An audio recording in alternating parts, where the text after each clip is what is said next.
का सबसे most important topic, इसको हम बोलते हैं कोऑर्डिनेशन केमिस्ट्री। ठीक, तो आज इसको हम स्टार्ट करेंगे। इसका फर्स्ट पार्ट पढ़ेंगे, बेसिक कॉन्सेप्ट को देखेंगे। ठीक है, तो ये सबके लिए इंपॉर्टेंट है, कहने की जरूरत ही नहीं है, नाम ही है कोऑर्डिनेशन केमिस्ट्री। ठीक है, तो चलिए स्टार्ट करते हैं फटाफट। Now first coordination chemistry. So d block elements वालों की, मतलब ट्रांजिशन मेटल जिनको हम बोलते हैं, उनकी एक इंपॉर्टेंट कैरेक्टरिस्टिक्स होती है। और वो इंपॉर्टेंट कैरेक्टरिस्टिक्स क्या होता है कि they undergo complex formation, they have a strong tendency to form complexes. तो ट्रांजिशन मेटल्स की एक इंपॉर्टेंट कैरेक्टरिस्टिक्स है कि वो क्या करते हैं, कॉम्प्लेक्स बनाते हैं। कोऑर्डिनेशन कंपाउंड बनाने की उनके पास टेंडेंसी होती है। ठीक, अब the branch of chemistry which deals with the study of coordination compounds और complex compounds is known as coordination chemistry. तो कोऑर्डिनेशन केमिस्ट्री क्या है कि ब्रांच है वो केमिस्ट्री की, जिसमें हम एक्चुअली क्या पढ़ते हैं, कोऑर्डिनेशन कंपाउंड की स्टडी करते हैं, उनके स्ट्रक्चर को देखते हैं, ठीक है, उनकी प्रॉपर्टी को स्टडी करते हैं, तो इसी को बोलते हैं कोऑर्डिनेशन केमिस्ट्री। ठीक, अब यहाँ पे दो नाम हमें दिखाई दे रहा है, एक कोऑर्डिनेशन कंपाउंड और दूसरा क्या लिखा है, कॉम्प्लेक्स कंपाउंड। तो the term complex compound was first introduced by Rossotti and Rossotti in 1961। तो सबसे पहले कॉम्प्लेक्स वर्ड को किसने इंट्रोड्यूस किया था, एक साइंटिस्ट थे, रोसोटी एंड रोसोटी। ठीक है, चलिए अब दूसरा चीज है कि यहाँ पे और समझने वाला है कि कोऑर्डिनेशन वर्ड यहाँ में क्यों लगाया है। ठीक है, तो अगर आप रिकॉल करें तो बॉन्ड हमने क्या पढ़ते हैं, एक आयनिक बॉन्ड पढ़ते हैं, उसी में एक पढ़ते थे कोवैलेंट बॉन्ड। तो कोवैलेंट बॉन्ड का मतलब क्या होता है, ड्यू टू म्यूचुअल शेयरिंग की, मतलब ए ने भी अपना एक इलेक्ट्रॉन दिया, बी ने भी अपना एक इलेक्ट्रॉन दिया, और देन दोनों के बीच में शेयरिंग हो गई, तो हम क्या बोलते थे, कोवैलेंट बॉन्ड। इसी कोवैलेंट बॉन्ड में एक स्पेशल बॉन्ड होता था जिसको बोलते थे कोऑर्डिनेट बॉन्ड। ठीक, तो कोऑर्डिनेट बॉन्ड में क्या होता था, कोऑर्डिनेट बॉन्ड मतलब कि सपोज ए ने अपना इलेक्ट्रॉन किसको दिया, बी को दिया, तो इसको हम एरो लगाते थे बी को। अगर बी अपना इलेक्ट्रॉन ए को देगा तो हम एरो लगाएंगे ए टू बी। ठीक, तो देने वाला सिर्फ एक होता है, बट बॉन्ड दोनों के बीच में बनती है, तो इसी को बोलते हैं कोऑर्डिनेट बॉन्ड। ठीक है, अब इसलिए यहाँ पे ऐसे कंपाउंड है, कोऑर्डिनेशन कंपाउंड ऐसे कंपाउंड है जिनमें कौन सा बॉन्ड हो गया, कोऑर्डिनेट बॉन्ड हो गया, तो since they possess coordinate bond, इसलिए बोलते हैं इसको कोऑर्डिनेशन कंपाउंड। क्लियर? ठीक, चलिए नेक्स्ट आगे बढ़ते हैं। नाउ इंपॉर्टेंस क्या है, इनको क्यों हम पढ़ते हैं। ठीक, so coordination chemistry has now gained important position in the inorganic chemistry। तो इसलिए पहले मैंने बोला कि इनऑर्गेनिक केमिस्ट्री का सबसे इंपॉर्टेंट टॉपिक फिलहाल क्या है, कोऑर्डिनेशन केमिस्ट्री है।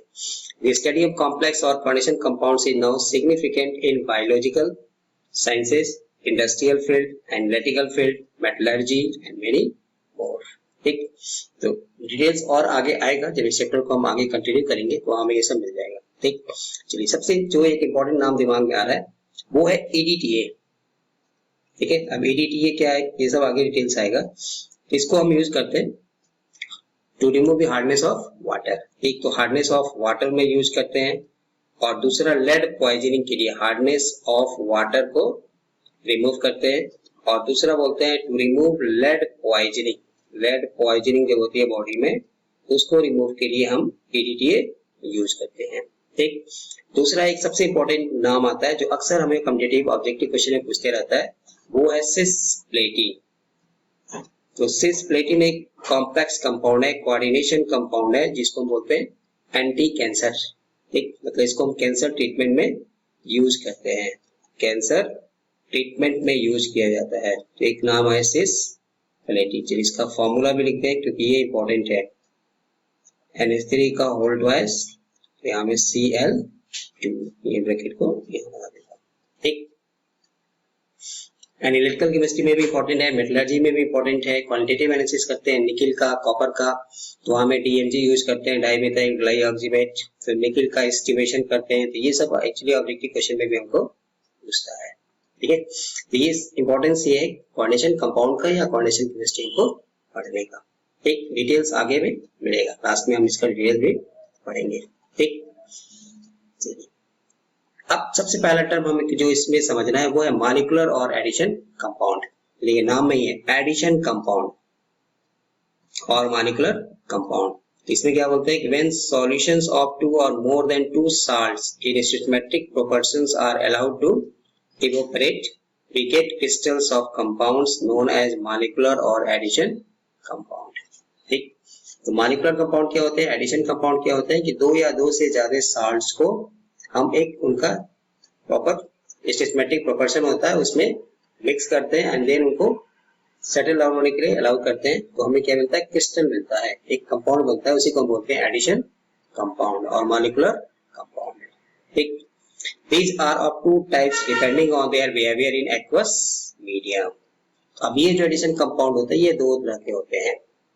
पहला नाम आता है डबल साल्ट और लैटिस कंपाउंड। तो देखिए यहाँ में डबल साल्ट लिखा हुआ है और एक हम क्या बोलते हैं, नॉर्मल साल्ट। नॉर्मल साल्ट कब बनता है, जब acid reacts with base, neutralization reaction, यहां से क्या बन जाता है, साल्ट और प्लस वाटर। ठीक, इसको हम बोलते हैं actually normal salt.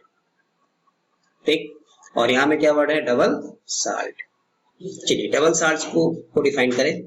So double salts are those molecular और addition compounds which exist in solid state but dissociate into their constituent ions when dissolve in water.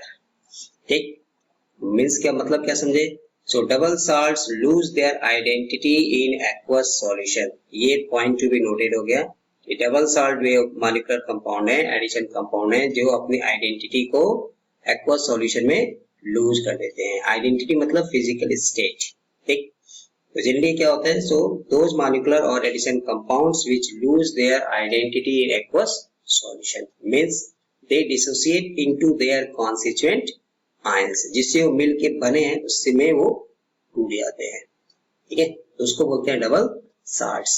तो पहले क्या था कि मॉलिक्यूलर और एडिशन कंपाउंड लिया, तो एडिशन कंपाउंड मतलब किसी दो नॉर्मल सॉल्ट्स को हमने क्या किया, एक स्टोइचोमेट्रिक प्रोपोर्शन में मिक्स किया, तो हमें एक नया कंपाउंड मिला, नया कंपाउंड का क्रिस्टल बना, तो उसको कहा गया मॉलिक्यूलर और एडिशन कंपाउंड। ठीक, अब ये जो एडिशन कंपाउंड बने ये दो तरह के होते हैं depending on their behaviour in aqueous medium. एक ऐसा है कि जिसको आप जब एक्वस मीडियम में डालते हैं वो अपने कॉन्स्टिट्यूएंट आयन में टूट जाता है, मतलब लूज देयर आइडेंटिटी। ठीक, उसको बोलते हैं डबल साल्ट्स और लैटिस कंपाउंड। अब इसमें क्या क्या एग्जांपल आएगा, तो इसमें सबसे इंपॉर्टेंट नाम आता है मोर साल्ट, जिसको हम बोलते हैं फेरस अमोनियम सल्फेट। ठीक, इसमें नाम आ जाता है Mohr salt. Mohr salt is also known as ferrous ammonium sulphate, short में इसको हम FAS लिखते हैं। देखिए फेरस इसलिए क्योंकि यहाँ में FeSO4, अमोनियम इसलिए क्योंकि यहाँ में अमोनियम सल्फेट और .6H2O। ठीक, क्रिस्टलाइजेशन ऑफ वाटर है यहाँ पे। दूसरा एग्जांपल है निकिल अमोनियम सल्फेट, तो निकिल सल्फेट हो गया, अमोनियम सल्फेट हो गया, .6H2O। पोटास एलम K2SO4 जिसको हम फिटकरी बोलते हैं, aluminium sulphate 24H2O। Chrome alum, ठीक, तो यहाँ में K2SO4 Cr2SO4 का whole thrice 24H2O। Ferric alum, तो बस यहाँ में आ जाएगा Fe2SO4 का होल 3 मतलब फेरिक सल्फेट। ठीक, अब इन सब का अलग अलग इंपॉर्टेंस भी है। ठीक है, हम टैनिंग में भी यूज करते हैं इनको, लेदर फैक्ट्री में यूज करते हैं, एज पोटास एलम को भी यूज करते हैं, देखा ना सेविंग। ठीक, चलिए अब इसमें क्या है कि जब हम इसको एक्वस सॉल्यूशन में ले जाते हैं तो ये जो डबल साल्ट जितना भी यहाँ नाम लिखा है ये क्या होते हैं, अपने कॉन्स्टिट्यूएंट आयंस में टूट जाएंगे। मतलब यहाँ से हमको क्या मिल जाएगा, फेरस आयन अलग हो जाएगा, सल्फेट अलग हो जाएगा, अमोनियम यहाँ से अलग हो जाएगा। ठीक, उसी तरह यहाँ से हमको निकिल अलग मिल जाएगा, निकिल पे +2। सल्फेट का हम टेस्ट करें अगर बेरियम क्लोराइड डाल के, तो बेरियम सल्फेट का हमको व्हाइट प्रेसिपिटेट मिलेगा। अमोनियम यहाँ से क्या हो जाएगा, अलग हो जाएगा। ठीक है, इसी को बोलते हैं डबल साल्ट। तो सीधा सीधा डबल साल्ट्स का मतलब दोज मॉलिक्यूलर और addition compound which lose their identity in aqueous solution means dissociate into their constituent ion. सबसे जो मोस्ट इंपोर्टेंट नाम है वो है मोर साल्ट, इसको बोलते हैं फेरस अमोनियम सल्फेट। चाहे तो आप निकिल अमोनियम सल्फेट भी लिख सकते हैं, बस Fe की जगह Na लगा देना है। एलम वो भी कई तरह का है बट एक कॉमन नाम है पोटास एलम। ठीक, ठीक है, चलिए अब सेकेंड कोऑर्डिनेशन और complex compound. So those molecular और addition compound which retain their identity in aqueous solution and so properties entirely different from those of their constituent ions. ठीक, तो those molecular or addition compounds which retain their identity aqueous solution, मतलब आप ये क्या क्या कह सकते हैं कि they do not lose their identity, वो अपने identity को lose नहीं करते हैं, lose their identity. ठीक, तो इसको बोलते हैं कोऑर्डिनेशन और कॉम्प्लेक्स कंपाउंड. ठीक, चलिए अब हमसे यहाँ पे क्या करता है, डिफरेंस पूछ देता है. तो डिफरेंस का मतलब है कि डबल साल्ट और कोऑर्डिनेशन कंपाउंड में डिफरेंस बता दीजिए. तो बोलिए, तो दोनों में क्या डिफरेंस हो गया. सीधा सीधा एक नंबर का क्वेश्चन अगर मान लीजिए ऐसे मिल गया कि difference between double salt and coordination compound. तो डबल साल्ट का मतलब क्या, जो अपने आइडेंटिटी को लूज करेगा. तो यहाँ में हम क्या लिख देंगे, डबल साल्ट. ठीक, तो विच लूज देयर आइडेंटिटी, अपनी आइडेंटिटी को ये क्या करते हैं, लूज करते हैं. कोऑर्डिनेशन और कॉम्प्लेक्स कंपाउंड क्या होते हैं, दोनों एक ही फैमिली का है बट दोनों का बिहेवियर अलग अलग है. तो ये अपने आइडेंटिटी को लूज नहीं करते एक्वस सॉल्यूशन में. ठीक, दे रिटेन देयर आइडेंटिटी. ठीक, अब ये अपने कॉन्स्टिट्यूएंट आयंस में टूट जाते हैं, डिसोसिएट हो जाते हैं, बट ये नहीं टूटते हैं, इसलिए उनकी प्रॉपर्टी क्या हो जाती है, entirely different from their constituent ions, जिससे वो मिलके बना है. ठीक, now these coordination compounds are addition compounds which have the following property. तब इनकी कौन सी प्रॉपर्टी हो गई. तो number 1, these compounds retain their identities, that is they do not lose their property in solid as well as when dissolved in water or any other ionic solvent. जब हम इसको एक्वस मीडियम में ले जाते हैं, सॉल्यूशन में ले जाते हैं, तो वो अपनी प्रॉपर्टी को, वो अपने आइडेंटिटी को लूज नहीं करते. So this is the basic difference between double salts and coordination compound. ठीक, सेकंड इनकी कैरेक्टरिस्टिक्स क्या है कि their properties are completely different from those of their individual constituent. ठीक है, तो जो उनकी इंडिविजुअल कॉन्स्टिट्यूएंट है जिससे वो मिलके बने होते हैं, उससे उनकी प्रॉपर्टी डिफरेंट हो जाती है. ठीक है, चलिए एक जैसे एग्जांपल यहाँ लिख दें, तो आगे तो बहुत सारे एग्जांपल आएगा बट यहाँ पे फिलहाल जैसे हम बोलते हैं potassium K4 FeCN6, potassium ferrocyanide. जब इसको हम डिसोसिएट करेंगे, एक्वस में ले जाएंगे, तो देखिए यहाँ से पोटेशियम अलग हो जाएगा, 4K अलग हो गया, और ये जो आपका बीच में यहाँ लिखा हुआ है सबका मतलब है, अभी आगे धीरे धीरे पढ़ेंगे तो यहाँ पे क्लियर हो जाएगा. FeCN6, इसके ऊपर आ जाएगा 4-. ठीक, या उसी तरह Ag, चलिए यहाँ पे ले लेते हैं K2 या K3 ले लीजिए, FeCN6. ठीक, इसको बोलते हैं पोटेशियम फेरिसाइनाइड. जब ये डिसोसिएट होगा तो ये यहाँ से टूटेगा, तो हमें कितना दे देगा, पोटेशियम दे देगा 3K+, और ये जो ब्रैकेट में लिखा है FeCN6, इसके पर क्या चार्ज आएगा, माइनस. ठीक, बट यहाँ से यहाँ में देखिए, यहाँ पे ध्यान देना है कि यहाँ से हमको आयरन का टेस्ट नहीं मिलेगा. ठीक है, ये हमको आयरन टेस्ट नहीं देगा, ये 3 होगा. साइनाइड का टेस्ट हमको नहीं मिलेगा क्योंकि ये नहीं टूटेगा, ये यहाँ से डिसोसिएट नहीं होते हैं. इन्हीं को बोलते हैं कॉम्प्लेक्स एन. ठीक, तो दोनों में डिफरेंस हो गया. डबल जो अपनी आइडेंटिटी को लूज करेगा, कोऑर्डिनेशन कंपाउंड जो अपनी आइडेंटिटी को लूज नहीं करेंगे. और एक एक एग्जांपल कोई भी हमें ले देना है. ठीक है, चलिए ठीक है. अब इस चैप्टर को समझने के लिए सबसे इंपॉर्टेंट है कि हमें कुछ बेसिक टर्म को समझना होगा. तो इसलिए पहले लिख दिया सम बेसिक टर्म्स. तो पहले इसमें नाम आता है सेंट्रल मेटल एटम और आयन. तो सेंट्रल मेटल एटम और आयन, ये नाम बार बार आएगा थ्रू आउट दिस चैप्टर. तो मेटल एटम और ion to which certain atoms और ग्रुप ऑफ एटम्स, जिसको हम आगे लिगॉन्ड बोलेंगे, are permanently attached in a coordination compound is called central metal atom और आयन. ठीक, for example K, potassium, silver, Cl का होल ट्वाइस, इसको बोलते हैं कोऑर्डिनेशन कंपाउंड. ठीक, अब इसमें क्या है, सेंट्रल मेटल एटम क्या होगा, वो जो यहाँ में लिखा रहेगा, सबसे पहले जो लिखा होता है वो सेंट्रल मेटल एटम होता है. कोऑर्डिनेशन कंपाउंड में जो पहले आएगा उसको हम बोलते हैं सेंट्रल मेटल एटम. ठीक, इसमें क्या हो गया, Ag जो हो गया सेंट्रल मेटल एटम हो गया, दैट इज सिल्वर. मोस्टली जो सेंट्रल मेटल एटम या आयंस होते हैं वो क्या होते हैं, ट्रांजिशन मेटल्स होते हैं. ठीक, हालांकि पी ब्लॉक में भी कुछ जैसे एल्युमिनियम भी आता है जिनके पास वैकेंट डी ऑर्बिटल्स अवेलेबल हो. ठीक है। तो जनरली हमें वही सेंट्रल मेटल एटम आएगा जिसके पास वैकेंट d ऑर्बिटल्स अवेलेबल हो, क्यों, जो एकोमोडेट इलेक्ट्रॉन्स गिवन बाय लिगॉन्ड्स। ठीक, तो सेंट्रल मेटल एटम का मतलब यह हो गया कि मिलने में यहाँ में क्या मिलता है, ट्रांजिशन मेटल्स।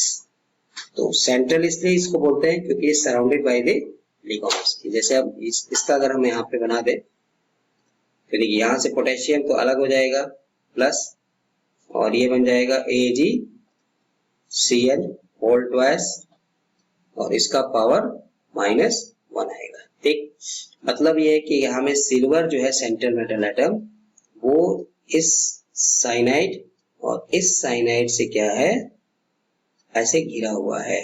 ठीक, इसको पीछे बोला ना कि कोऑर्डिनेशन बॉन्ड है, मेटल है, ये साइनाइड अपना इलेक्ट्रॉन इसको दे देगा, तो दूसरा वाला भी क्या करेगा, अपना इलेक्ट्रॉन इसको दे देगा। ठीक, इसलिए हम सेंट्रल वर्ड यूज करते हैं। सिर्फ मेटल भी कह सकते थे, बट सेंट्रल वर्ड इसलिए कहते हैं surrounded by the ligands, a group of atom जिसको हम बोलेंगे लिगॉन्ड। ठीक, 3 अगर आएगा तो देखिए वो ऐसे आएगा, 3 अगर जैसे कोई यहाँ में कोई मेटल है, तो कोई भी अगर मेटल है तो 3 अगर आएगा तो 1 2 3 भी आ सकता है, ऐसे होगा, हमेशा ये बीच में आएगा, सेंट्रल में होगा। ठीक, ऐसा नहीं हो सकता कि यहाँ में एक मेटल हो फिर लिगॉन्ड हो फिर लिगॉन्ड हो, दिस इज नॉट पॉसिबल। ठीक, तो 3 लिगॉन्ड अगर है तो जिसको L1 L2 L3, तो ये सराउंडेड बाय द लिगॉन्ड्स, सेंटर में होगा, इसलिए इसको बोलते हैं सेंट्रल मेटल एटम और आयन। ठीक, क्लियर। तो आप बस सिर्फ बेसिक टर्म अगर आप याद कर ले तो ये चैप्टर हम आपका पूरा करा लेंगे। आगे के लिए हम आपको ट्रिक बताएंगे आगे, चाहे आइसोमेरिज्म हो, चाहे वैलेंस बॉन्ड थ्योरी हो, चाहे नोमेनक्लेचर हो, बट 2-3 टर्म यहाँ पे वो हमें बस समझना है। तो आपका बस इसमें रोल यही है, ड्यूटी यही है कि पहले आप बेसिक टर्म को क्लियर कर लीजिए, बाकी मैं आपसे ये चैप्टर करा लूंगा। ठीक, चलिए सेकेंड मोस्ट इंपॉर्टेंट, इसको बोलते हैं लिगॉन्ड। तो मैंने जो बोला कि कोऑर्डिनेशन केमिस्ट्री में बस 2-3 टॉपिक है जो आप अगर समझ क्लियर कर लें तो ये पूरा चैप्टर हमारे लिए कॉन्सेप्चुअल है, आसान है, नहीं तो फिर प्रॉब्लम है। उसमें पहला नाम आता है लिगॉन्ड्स। ठीक, देखिए मॉलिक्यूलर और ionic species which get directly attached to the central metal atom और ion during the formation of complex is called ligand. ठीक, तो कोई भी मॉलिक्यूलर और आयनिक स्पीशीज जो सेंट्रल मेटल एटम से डायरेक्टली अटैच्ड होगा, चलिए I repeat, directly attached to the central metal atom, किसी कॉम्प्लेक्स को, कोऑर्डिनेशन कंपाउंड को बनाने में, तो इसी को हम क्या बोलते हैं, लिगॉन्ड। तो देखिए अब हमारे पास 2 नाम आ रहा है, एक क्या आ रहा है, सेंट्रल मेटल एटम, मेटल आ रहा है, और दूसरा क्या आ रहा है, लिगॉन्ड मतलब एल। ठीक, चलिए लिगॉन्ड को डिफाइन करें। तो अब यहाँ में देखिए अगर एग्जाम में हमें लिखना है तो ये लाइन लिखना पड़ेगा जिसको हमने इटैलिक करके यहाँ लिखा हुआ है, द एटम्स, आयंस और molecules which have A tendency to donate a pair of electron, at least one pair of electron to central metal atom or ion are known as ligand। तो coordination chemistry में ligand क्या होते हैं, तो any atom, ions और molecules which have a tendency to donate, देने की tendency है। ठीक, क्या देगा, a lone pair of electron, a pair of electron, at least एक पेयर ऑफ इलेक्ट्रॉन देना है। ठीक है, क्योंकि हमें पता है ना कि एक बॉन्ड बनाने के लिए हमें कितने इलेक्ट्रॉन चाहिए, 2 इलेक्ट्रॉन चाहिए। किसको देगा, सेंट्रल मेटल एटम को। ठीक, इसलिए यहाँ पे क्या करेंगे, हम एरो लगाएंगे, तो ये कोऑर्डिनेशन बॉन्ड की कैरेक्टरिस्टिक्स होगी ना कि देने वाला एक ही है, इसलिए यहाँ से हम इसको ऐसे एरो लगा के दिखा देते हैं कि इसमें देने वाला कौन है, लिगॉन्ड, लेने वाला क्या है, मेटल, मेटल इलेक्ट्रॉन ले देगा यहाँ से। ठीक, जनरली क्या रहती है, यहाँ पे लिगॉन्ड जो होते हैं वो इलेक्ट्रॉन मेटल को देते हैं। ठीक है, तो इसको बोलते हैं सिग्मा डोनर। हालांकि कुछ ऐसे भी लिगॉन्ड होते हैं जिनमें दोनों कैरेक्टरिस्टिक्स होता है, मतलब सिग्मा डोनर दे के ये सिग्मा बॉन्ड बनाएगा, और कुछ होते हैं जो फिर वापस ले लेते हैं जिनको पाई एक्सेप्टर बोलते हैं, तो भी आगे मिलेगा। ठीक, तो लिगॉन्ड को डिफाइन करना है तो एटम्स, आयंस और molecules which have a tendency, या एनी केमिकल स्पीशीज, आप सीधा सीधा लिख सकते हैं एनी केमिकल स्पीशीज, स्पीशीज कहने का मतलब कुछ भी हो गया। ठीक, which have a tendency to donate a pair of electron to central metal atom। ठीक, चलिए रिपीट करिए मेरे साथ, केमिकल स्पीशीज ब्रैकेट में क्या लिखेंगे, एटम्स, आयंस और molecules which have a tendency to donate a pair of electron to central metal atom, ion are known as ligand। ठीक, कुछ भी क्वांटिशन केमिस्ट्री में जिसके पास भी लोन पेयर देने की टेंडेंसी है उसको क्या बोलेंगे, लिगॉन्ड बोलते हैं। अब इसमें भी बहुत न्यूट्रल भी हो सकते हैं और चार्ज भी हो सकते हैं। ठीक है, चलिए जैसे सबसे सिंपल एग्जांपल यहाँ लिख रहा हूँ, वाटर। देखिए H2O, पता है किसके पास लोन पेयर है, इसलिए क्या हो गया, लिगॉन्ड हो गया। बट ये केमिस्ट्री है यहाँ पे, इसमें अभी तक हमने इसको वाटर पढ़ रहे थे, but in coordination chemistry this is known as aqua. ठीक, चलिए इसका नाम क्या पढ़ते हैं, अमोनिया। इसके पास भी एक लोन पेयर है, बट यहाँ में कोऑर्डिनेशन केमिस्ट्री में हम क्या बोलेंगे इसको, एमीन। वो भी डबल एम, सिंगल आप लिखेंगे तो गलत हो जाएगा। ठीक, यहाँ में इसको हम ऐसे नहीं लिख सकते, ये लिख के आने से गलत हो जाएगा। ठीक है, क्लियर। तो ये न्यूट्रल भी होते हैं, नेगेटिवली चार्ज भी होते हैं, जैसे फ्लोरो, क्लोरो, साइनो, आइसोसाइनो, हाइड्रोक्सो, एसीटेटो। तब इनका क्लासिफिकेशन नेम हम आगे भी डिस्कस करेंगे। क्लियर, ठीक। चलिए नेक्स्ट थर्ड पॉइंट क्या हमारा, कॉम्प्लेक्स आयन और कोऑर्डिनेशन एंटिटी। देखिए एंटिटी का मतलब होता है एक इकाई, एक साथ जो रहते हैं। इसको डिफाइन करते हैं, the electrically charge species formed by the union of a central metal atom or ion। ठीक, मतलब metal with one or more ligands is called a complex ion। इसमें क्या आएगा, हमें सेंट्रल मेटल एटम आ गया, दैट इज आयरन, और इसको हम क्या बोलेंगे, लिगॉन्ड। ठीक है, इनका यूनियन मतलब एक साथ जब आएंगे एक स्पीसीज बनाएंगे, इसी को हम बोलते हैं कोऑर्डिनेशन एंटिटी और कॉम्प्लेक्स आयन। ठीक, तो मतलब क्या हो गया, देखिए कि जब भी हम लिखेंगे एक स्क्वायर ब्रैकेट, ठीक, हमेशा पहले किसका नाम आएगा, मेटल। पहले किसको लिखेंगे, एक्चुअली नाम नहीं, पहले किसको लिखना है, मेटल को। उसके बाद इस ब्रैकेट के अंदर जो भी आएगा ना, वो हमारा क्या होगा, लिगॉन्ड होगा। ठीक, थर्ड पार्टी की एंट्री हमें नहीं है। ठीक है, अब ये लिगॉन्ड का काम क्या है, अपना इलेक्ट्रॉन मेटल को देना, इसको हमने क्या बोलते हैं, कोऑर्डिनेशन बॉन्ड टाइप का। ये देने वाला एक होगा, बॉन्ड दोनों के बीच में बनेगा। ठीक, इसलिए इसको हम क्या बोलते हैं, always written in square bracket. इस स्क्वायर ब्रैकेट ये कॉम्प्लेक्स आयन हो गया, कोऑर्डिनेशन एंटिटी हो गई। इसमें पहला किसका नाम आएगा, पहला किसका नंबर आएगा, मेटल। ठीक, जो भी लिखा रहेगा आंख बंद करके मेटल पहले जो लिखा रहे, उसके बाद जो भी इस ब्रैकेट के अंदर है वो सब क्या होगा, लिगॉन्ड। ठीक, और ये इसमें एरो मतलब ये अपना इलेक्ट्रॉन इसको देगा।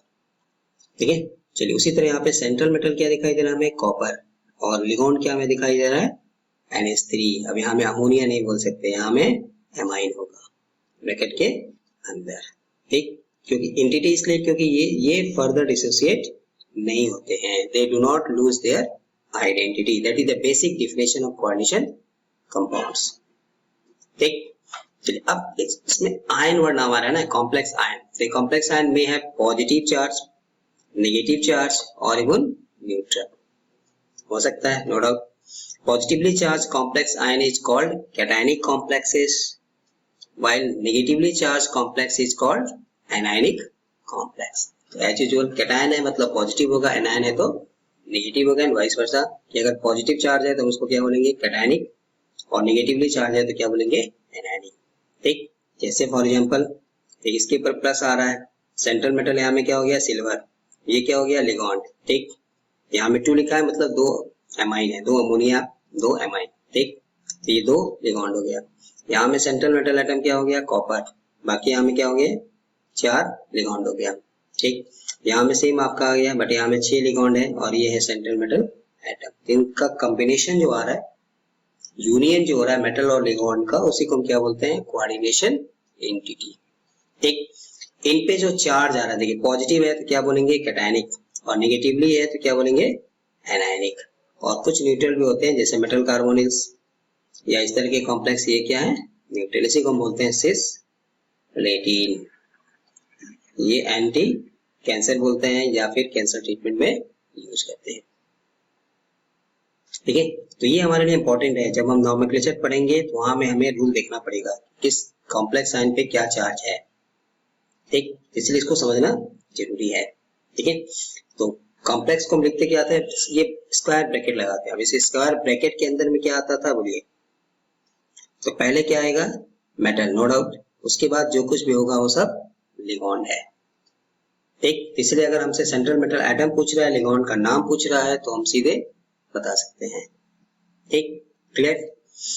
चलिए fourth, coordination and ionic sphere, ठीक है। कोऑर्डिनेशन एंड आयनिक, यहाँ पे वर्ड को ध्यान दीजिए। तो कोऑर्डिनेशन का मतलब क्या हो गया, तो हमने अभी क्या देखा, मेटल और लिगॉन्ड, है ना। So the part consisting of the central metal atom ion and ligands directly attached to it is called the coordination sphere, while the part which gets ionized in solution is known as ionic sphere, ठीक। अब ions आ रहा है मतलब वही आयनिक sphere, ionise होगा। तो complex compound के दो पार्ट हो गए। तो अगर मैं इसको ऐसे लिख दूं तो शायद हमारे लिए आसान हो जाएगा, ठीक है। तो जो कॉम्प्लेक्स कंपाउंड था, कोऑर्डिनेशन कंपाउंड है, उसका दो पार्ट आ गया। एक को हम क्या बोलते हैं, कोऑर्डिनेशन स्फीयर। कोऑर्डिनेशन स्फीयर का मतलब अभी पीछे क्या पढ़ा था हमने, कोऑर्डिनेशन एंटिटी मतलब मेटल और लिगॉन्ड, चलिए एरो लगा सकते हैं। और दूसरा क्या होता है इसका, आयनिक स्फीयर, ठीक। इसको मैं लिख देता हूं कोऑर्डिनेशन स्फीयर। चलिए एग्जांपल से समझते हैं। तो चलिए पहला एग्जांपल लेते हैं, KFeCN6, ठीक। अब इसमें आपसे करेगा कौन कोऑर्डिनेशन स्फीयर है, कौन आयनिक स्फीयर है। तो बोलिए अब कोऑर्डिनेशन की डिफिनेशन क्या आती है कि इसको जब हम एक्वस में लेके जाएंगे तो ये हमें अलग हो जाएगा, ये ना, पोटेशियम अलग हो गया। बाकी आयरन का टेस्ट हमें यहाँ से बोलिए मिलेगा, नहीं मिलेगा। साइनाइड का टेस्ट हमको यहाँ से नहीं मिलेगा। इसी को क्या बोलते हैं, कोऑर्डिनेशन एंटिटी, मतलब ये हो गया कोऑर्डिनेशन स्फीयर, ठीक। ये फर्दर यहाँ में आयोनाइज नहीं होता है, ठीक। जो आयोनाइज होगा, तो आयोनाइज कौन होगा, जो ब्रैकेट के बाहर होगा, ठीक है। इसी को बोलते हैं आयनिक स्फीयर। चलिए एक दूसरा एग्जांपल लेते हैं, CuNH3 का होल 6, यहां मैं ले लेता हूं Cl2। बोलिए अब जब ये डिसोसिएट होगा, आयनाइज होगा, तो हमें क्या देगा, CuNH3 का होल 6। अब ये पॉजिटिव है तो प्लस पहले आ गया, और यहां से क्या मिलता है, 2Cl-, ठीक। तो अब इसमें कोऑर्डिनेशन स्फीयर कौन सा हो गया, मेटल और लिगॉन्ड वाला पार्ट, तो ये हो गया CS कोऑर्डिनेशन स्फीयर, और ये हो गया आयनिक स्फीयर, ठीक है। तो आयनिक स्फीयर में भी नेगेटिवली चार्ज और में भी पॉजिटिवली चार्ज। तो कॉम्प्लेक्स को दो तरह से लिख सकते हैं, उसके दो पार्ट कह सकते हैं बेसिकली, एक कोऑर्डिनेशन स्फीयर और एक आयनिक स्फीयर। आयनिक स्फीयर वो पार्ट है जो आयोनाइज होता है, और डिफिनेशन हमने क्या पढ़ा था, coordination compound they do not lose their identity. इसलिए क्या है कि जो ब्रैकेट के बाहर लिखा रहेगा ना, इस स्क्वायर ब्रैकेट के बाहर जो आएगा वही हमारा आयनिक स्फीयर होगा, आइदर दिस साइड और दिस साइड। तो ये नोमेनक्लेचर के लिए बहुत इंपॉर्टेंट है, ठीक है। और मेटल और लिगॉन्ड कहाँ बैठेंगे, तो मेटल यहाँ बैठेगा तो लिगॉन्ड यहाँ बैठेगा, मेटल यहाँ बैठेगा तो लिगॉन्ड यहाँ बैठेगा, और आयनिक स्फीयर आउटसाइड द ब्रैकेट, ठीक। ब्रैकेट के बाहर लिगॉन्ड या मेटल नहीं आएगा, ठीक है। और उसी हिसाब से जब आयनाइज होगा तो उसी हिसाब से हमको चार्ज भी कोऑर्डिनेशन पे, कॉम्प्लेक्स कंपाउंड आयन पे मिलेगा, जो हमने जस्ट अभी 0.3 पढ़ा था, क्लियर है, ठीक है। एक आपको मतलब कॉम्प्लेक्स दे देगा और आपसे कहेगा सेंट्रल मेटल एटम बताओ, लिगॉन्ड बताओ, कोऑर्डिनेशन स्फीयर बताइए, आयनिक स्फीयर बताइए, कोऑर्डिनेशन नंबर बताइए, ऑक्सीडेशन नंबर बताइए, और सबको मिला के उसका नोमेनक्लेचर, उसका आईपीसी नेम बताइए, ठीक। तो उसी के लिए हम ये सब पढ़ रहे हैं, ठीक है। फिफ्थ पॉइंट देखते हैं, coordination polyhedron. The spatial arrangement of the ligands directly attached to the central atom or ion constitute a polyhedron. Poly मतलब many, hedron मतलब वर्टेक्स वगैरह, जैसे trigonal, bipyramidal, octahedral, tetrahedral, square pyramidal, like that, central metal atom. तो जो उनका special arrangement होता है लिगॉन्ड्स का, उसी को हम बोलते हैं coordination polyhedron. Now this polyhedron is termed as coordination polyhedron. It may be tetrahedral, trigonal bipyramidal, square planar, octahedral, trigonal bipyramidal, square pyramidal. ठीक, चलिए जैसे कुछ बनाते हैं, जैसे मान लिया अगर एक मेटल और 2 लिगॉन्ड है, इसकी ज्योमेट्री जिसको हम कहेंगे, मतलब स्पेशियल अरेंजमेंट क्या हो सकता है कि एक लिगॉन्ड यहाँ में हो, एक लिगॉन्ड यहाँ हो, जैसे AgCN2 बॉन्ड एंगल हो गया 180. ठीक, चलिए अगर मान लीजिए 3 है Ml3, एक्चुअली इसको कोऑर्डिनेशन नंबर बोलते हैं, अभी जैसे आगे पढ़ेंगे, तो क्या कर सकते हैं, मेटल एक यहाँ हो, लिगॉन्ड लिगॉन्ड लिगॉन्ड, यही ना, एक अरेंजमेंट ऐसे हो सकता है. ठीक, अगर 4 है Ml4, एक हम क्या बोलते हैं इसको, टेट्राहेड्रल, लाइक है ऐसे, टेट्राहेड्रॉन से बन गया टेट्राहेड्रल. आप चाहें तो सबको ऐसे मिला सकते हैं, बट जरूरत नहीं, मैं just for sake of simplicity ऐसे बना दिया. या दूसरा क्या बोलते थे, स्क्वायर प्लेनर, मतलब मेटल सेंटर में एक स्क्वायर बना लीजिए, उसके चारों कॉर्नर पे आप लिगॉन्ड रख दीजिए और सेंटर में मेटल रख दीजिए, इसको बोलते हैं स्क्वायर प्लेनर. ठीक, क्लियर. ऑक्टाहेड्रल कब आता था, जब कोऑर्डिनेशन नंबर 6, आगे पढ़ेंगे, कोऑर्डिनेशन नंबर 6 होने से मतलब मेटल यहाँ में आएगा 1 2 3 4, आप चाहें तो ऐसे भी बना दीजिए, ऑक्टाहेड्रॉन से बना हुआ है ऑक्टाहेड्रल, देन ऊपर नीचे, तो जब 6 लिगॉन्ड आएंगे लाइक दैट, तो इस तरह का जब स्पेशल अरेंजमेंट होगा तो इसी को हम क्या बोलते हैं, ऑक्टाहेड्रल.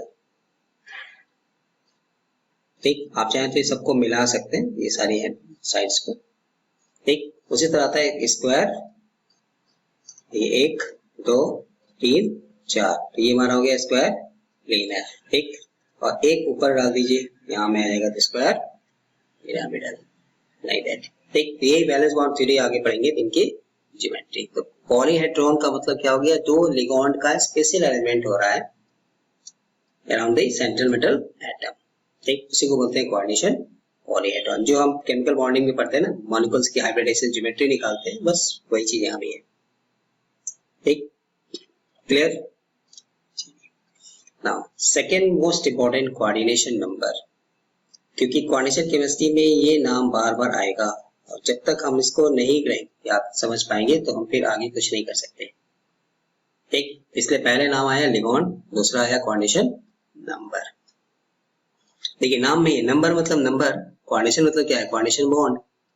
कोऑर्डिनेशन बॉन्ड किसके बीच में बनता है, मेटल और लिगॉन्ड. ठीक, so it is the total number of atoms of the ligands that can coordinate to the central metal atom or ion. तो मेटल भी हम लिख सकते हैं, सेंट्रल मेटल एटम और आयन, सीधी सा इसका डेफिनेशन हो गया. ठीक, the total number of atoms of the ligands that can coordinate to the central metal atom or ion. Numerically coordination number और इसका लेजेंसी भी इसको बोलते हैं, is defined as the total number of chemical, that is coordination bonds formed between the central metal atom ion and the donor atom of the ligand. तो central metal atom और ion और donor atom of ligand के बीच में कितना coordination bond बना है, उसी को बोलते हैं coordination number. क्योंकि अगर आप रिकॉल करें तो लिगॉन्ड का डेफिनेशन क्या था, तो any chemical species which can donate a pair of electron to central metal atom. ठीक, तो चलिए इसको मैं एक एग्जांपल से समझता हूं कि जैसे सपोज ये एग्जांपल लेते हैं, K4FeCl6. ठीक, ये तो आयनिक स्फीयर हो गया, तो आयनाइज हो जाएगा, ये हो गया कोऑर्डिनेशन स्फीयर. चलिए अब इसमें हमारा मेटल क्या है, तो पहले क्या लिखा है, आयरन. इसमें कितने हैं बोलिए, इनका जो स्पेशल एलिमेंट अभी आया था 6 है ना, तो 6 होने से क्या होता है, ऑक्टाहेड्रल. तो चलिए यहाँ मैं बना देता हूँ, एक साइनाइड यहाँ आएगा, एक साइनाइड यहाँ आएगा, एक साइनाइड यहाँ आएगा, एक यहाँ आएगा, एक यहाँ आएगा और एक यहाँ आएगा. ठीक, अब ये अपना इलेक्ट्रॉन इसको देगा तो यहाँ से एरो दिखाएंगे, ये कार्बन अपना इसको इलेक्ट्रॉन देगा मेटल को, ये भी अपना इलेक्ट्रॉन देगा, ये भी अपना इलेक्ट्रॉन देगा, ये भी अपना इलेक्ट्रॉन देगा, ये भी अपना इलेक्ट्रॉन देगा. क्योंकि इस Cn जो लिखा है लिगॉन्ड, इसका डोनर एटम क्या है, कार्बन, और इन सब के ऊपर कितना चार्ज आपको दिखाई दे रहा है, बोलिए 4-. ठीक, क्लियर. ठीक है, अब डेफिनेशन को आप फिर से एक बार पढ़िए और इसको इससे कोरिलेट करिए. तो it is the total number of atoms of the ligands that can coordinate to the central metal atom और आयन।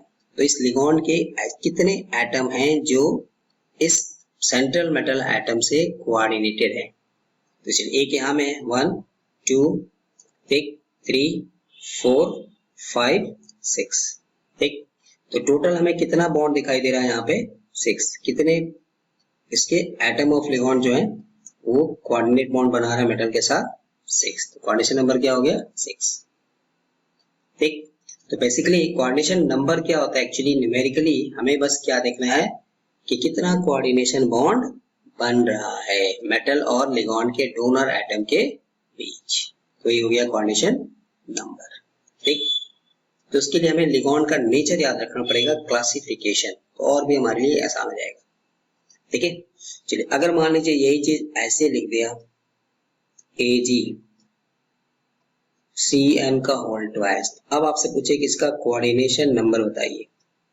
ठीक है, तो यहाँ में क्या आ रहा है, सिल्वर सेंट्रल मेटल है, कितने साइनाइड आपको दिखा रहे हैं 2। तो मैंने पहले क्या बोला था कि ये ऐसे होगा ना, ठीक, या तो ऐसे हॉरिजॉन्टल या वर्टिकल।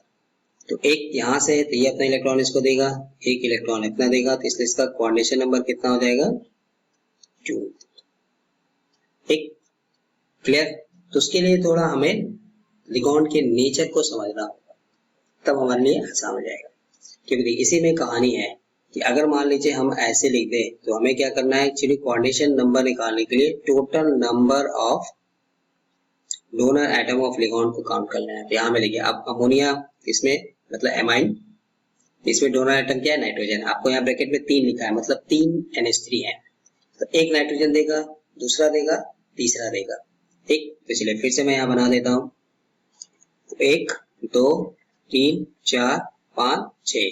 तो यहाँ में एक अमोनिया मतलब एमाइन NH3 आ गया, दूसरा भी आ गया, तीसरा भी आ गया, 3 दिया था। चलिए Cl 1 2 3, तो टोटल कितने बॉन्ड बन गया, बोलिए टोटल कितने बॉन्ड दिखाई दे रहे हैं यहाँ पे 1 2 3 4 5 6, ठीक। तो हर बार हमें ये बनाने की जरूरत नहीं है, तो इसीलिए हम क्या करेंगे, यहाँ में क्योंकि आपको पहले बोला ना कि ब्रैकेट के अंदर जो आएगा वो पूरा लिगॉन्ड होगा। मेटल कहाँ बैठा रहेगा, फर्स्ट पोजीशन पे, तो पहले वाले को छोड़ दीजिए वो मेटल है, उसके बाद जो कुछ भी लिखा है सब लिगॉन्ड है। तो total number of donor atom of ligand, तो 3 + 3 दैट इज 6, ठीक। बट ये कॉन्सेप्ट अगर लगाएंगे तो देखिए जैसे यहाँ में है, तो अब अगर यहाँ में कोऑर्डिनेशन नंबर अगर आपसे पूछा जाए तो हम 3 नहीं लिख सकते, यहाँ 3 दिखाई दे रहा है, यहाँ में 3 है तो 3 लिखा, प्लस यहाँ 3, तो 3 + 3 6 हो गया, बट यहाँ में क्या है 3 है, लेकिन ये कोऑर्डिनेशन नंबर 3 नहीं है, यहाँ में कोऑर्डिनेशन नंबर 6 है। क्यों है, जस्ट थोड़ा इंतजार का मजा लीजिए, ठीक है। तो इसलिए मैंने इसको इंपॉर्टेंट कहा है कि हमें बस लिगॉन्ड और कोऑर्डिनेशन नंबर और थोड़ा बहुत ऑक्सीडेशन नंबर, चलिए ऑक्सीडेशन नंबर नहीं भी आता है तो मैं आपको ट्रिक बता दूंगा, बट ये दोनों तैयार करना पड़ेगा, ठीक। तो जितना जल्दी आप लिगॉन्ड और कोऑर्डिनेशन नंबर को समझ जाएंगे ये चैप्टर आपके लिए उतना ही आसान है, ठीक है। मैं हूं ना, चलिए ऑक्सीडेशन नंबर या ऑक्सीडेशन स्टेट, तो ये वही है जो क्लास 11 में पढ़ते हैं, ठीक। डिफिनेशन भी ऑलमोस्ट वही है, the number which represent the electrical charge which the central atom actually has और appears to have when combined with other atoms or groups of atoms, मतलब ये लिगॉन्ड is called the oxidation number और oxidation state। तो almost same definition same concept है, इसमें कुछ नई चीज नहीं है, इसलिए मैंने इसको यहाँ इंपॉर्टेंट नहीं लिखा, ठीक। हाँ, यहाँ पे है कि जो हम ऑक्सीडेशन स्टेट लिखेंगे वो रोमन न्यूमेरल में लिखते हैं, मतलब 1 आने से ये, 2 आने से ये, 3 आने से ये, 4 आने से ये, ऐसे 1 2 3 4 हम नहीं लिखेंगे, ठीक। और वो भी किसमें, पैरेंथेसिस मतलब ब्रैकेट, जहां मेटल का आप नाम लिखेंगे ना उसके ठीक बगल में ये ब्रैकेट लगा के लिखना है, ये आईपीसी नेमिंग के लिए है, ठीक। चलिए अब ये कैसे निकालते हैं, तो देखिए इसका वही सब रूल है, बस इसके लिए हमें लिगॉन्ड के चार्ज को याद रखना पड़ेगा। तो चलिए फिर से वही एग्जांपल लें, अगर Fk4 FeCl6, ठीक। ठीक है, अब यहां से अगर इसको बाहर कर दीजिए तो जब एक पोटेशियम पे कितना चार्ज होता है +1, ये चार्ज जब बाहर निकलेगा मतलब आयनाइज होगा, तो कितना लेके जाएगा प्लस, है ना 4 प्लस, तो ये +4 लेके चला गया तो इसमें कितना बचेगा -4। तो ये काम हमें फटाक से कर देना है क्योंकि ये कोऑर्डिनेशन स्फीयर नहीं टूटेगा, आयनिक स्फीयर टाटा बाय बाय। ठीक, तो वो अपना चार्ज छोड़ के जाएगा तो इसमें क्या आ जाएगा -4, अगर वो माइनस है तो यहाँ में प्लस, अगर वो प्लस है तो यहाँ में माइनस। ठीक, चलिए अब चलिए रूल से निकालते हैं पहले, तब आपको एक शॉर्टकट बताता हूँ। तो हमें किसका निकालना है, मेटल का निकालना है। ठीक, चलिए मान लेते हैं कि oxidation state of iron X हो गया, प्लस यहाँ में कितना लिखा है 6, तो 6 ले लिया। ऑक्सीडेशन नंबर ऑफ Cn लिगॉन्ड, और सबको ऐड करने पे क्या आता था रूल में, इक्वल टू चार्ज, न्यूट्रल होने से 0, चार्ज है तो चार्ज। अब यहाँ में टेक्निकल चीज ये है कि ये साइनाइड का जो लिगॉन्ड है उस पर जो चार्ज होता है -1, वो इसका ऑक्सीडेशन नंबर हो जाएगा। ठीक, तो x -6 equal to -4, x equal to कितना आ जाएगा, 6 में से 4 गया 2, तो हमें +2। ऑक्सीडेशन नंबर हमेशा या तो प्लस या तो माइनस, सिर्फ नंबर 2, 3, 4 ऐसे नहीं लिखते। ठीक, और वैसे भी इस लेवल पे क्या है कि मेटल नेगेटिव नहीं होगा, जनरली हमें पॉजिटिव या 0 ही मिलेगा। ठीक, मोस्ट ऑफ द केसेस में या तो पॉजिटिव या तो 0, नेगेटिव अगर आ रहा है तो आप समझ लीजिए कि हमने गलती किया है। ठीक, क्लियर। तो बस इसलिए आपको बोला कि लिगॉन्ड का नाम और चार्ज याद रखने से हम आसानी से निकाल सकते हैं। ठीक, चलिए हम इसका एक ट्रिक्स यहाँ पे बताते हैं, बट ये तभी ट्रिक्स आपको काम करेगा जब लिगॉन्ड का चार्ज हमें याद होगा, उसका नाम याद होगा। देखिए पोटेशियम पे +1 आया तो यहाँ बाहर में 4, तो 4 हो गया तो हमें क्या लिख दिया +4, इस पे हो गया +4, फटाक से हमें क्या आ जाएगा -4। ठीक, एक साइनाइड का क्या होता है -1, तो यहाँ में कितना नंबर है 6, मल्टीप्लाई करेंगे तो क्या मिलेगा -6। ठीक, मेटल का हमें निकालना है। अब देखिए यहाँ में ध्यान दीजिए, मेरा ट्रिक ये है यहाँ पे कि जब ये और ये दोनों साइन सेम आएगा, यहाँ भी क्या दिखाई दे रहा है आपको माइनस साइन, यहाँ भी क्या दिखाई दे रहा है माइनस, तो हम क्या करेंगे इसमें से इस वैल्यू को माइनस कर देंगे।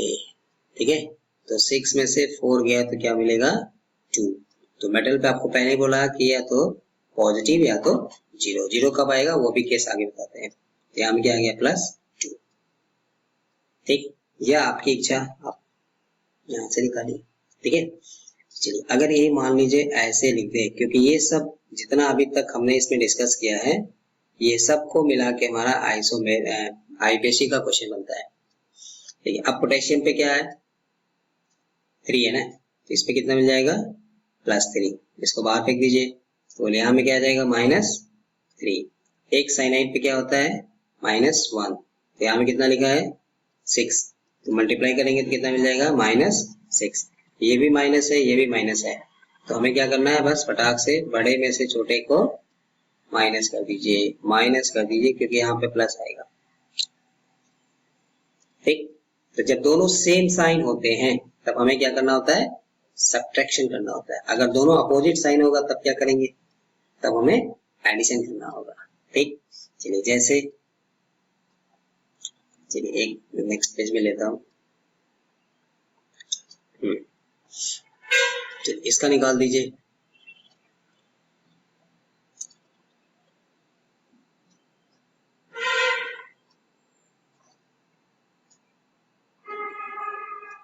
इसका निकालिए,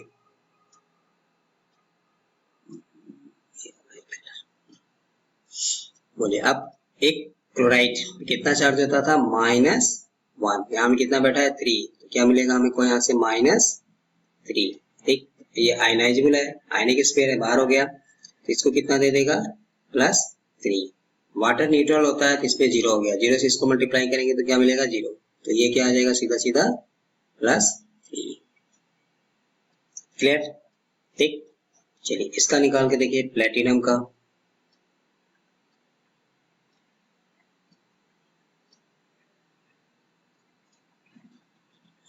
ठीक है, अब इसमें आयनिक स्फीयर नहीं है, ना इधर है ना इधर है, मतलब ये न्यूट्रल वाला कंपाउंड है। ठीक, अब देखिए इंटरनली है, अमोनिया जो होता है न्यूट्रल है, न्यूट्रल होता है मतलब 0। एक क्लोरीन पे क्या होता है -1, यहाँ में कितना लिखा है 2 लिखा है, तो क्या लिख देंगे -2। ठीक, यहाँ में ओवरऑल चार्ज क्या है 0, तो -2 है, ये 0 है, तो इस पे क्या रखेंगे सब 0 हो जाए, तो इसलिए पहले आपको क्या बोला था इक्वल एंड अपोजिट, क्योंकि ये माइनस हो नहीं सकता, +2 ठीक। तो ये इंटरनली क्या था, मैनेज था। ठीक है, क्लियर। चलिए इसका निकाल के देखिए।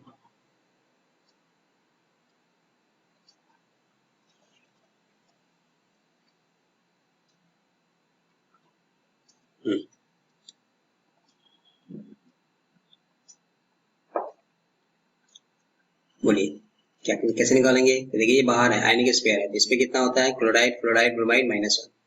इसके पूरे कॉम्प्लेक्स पे कितना जाएगा, +1। ठीक, पूरे कॉम्प्लेक्स पे +1 है। इथाइलिन डाई एमीन जो होता है न्यूट्रल होता है। एक क्लोरीन -1 होगा, चाहे अंदर हो चाहे बाहर। अब यहाँ में 2 लिखा है तो कितना हो गया, -2। अब देखिए यहाँ माइनस आ रहा है, यहाँ प्लस आ रहा है, इसलिए यहाँ में क्या आ जाएगा, जब दोनों सेम साइन था तो हमें क्या करना था, माइनस। जब दोनों अपोजिट साइन होंगे तो ओवरऑल कॉम्प्लेक्स पे, तो -2 +1 दोनों क्या अपोजिट साइन है, तो हम क्या करेंगे, वैल्यू को प्लस करेंगे। 2 + 1 3, तो यहाँ में क्या आ जाएगा, +3। चलिए अब आप उल्टा सोचिए कि इस पे आपने क्या लिख दिया, +3 लिख दिया। ठीक, ये आ गया 0, यहाँ में क्या था, Cl2, तो बैलेंस करिए तो ये तो 0 है और ये -2 है, तो +3 में से -2 जाएगा तो क्या आएगा, ओवरऑल +1 आएगा ना। ठीक, अब +1 को बैलेंस करने के लिए हमें क्या चाहिए, एक ही ब्रोमीन चाहिए, मतलब यहाँ में -1 चाहिए। ठीक है, तो ये मैं दोनों साइड से इंपॉर्टेंट है। ठीक, चलिए अगर मान लीजिए यही ऐसे लिख दिया, En का होल थ्राइस और यहाँ में Cl3, अब बोलिए इस क्रोमियम पे कितना आएगा ऑक्सीडेशन स्टेट।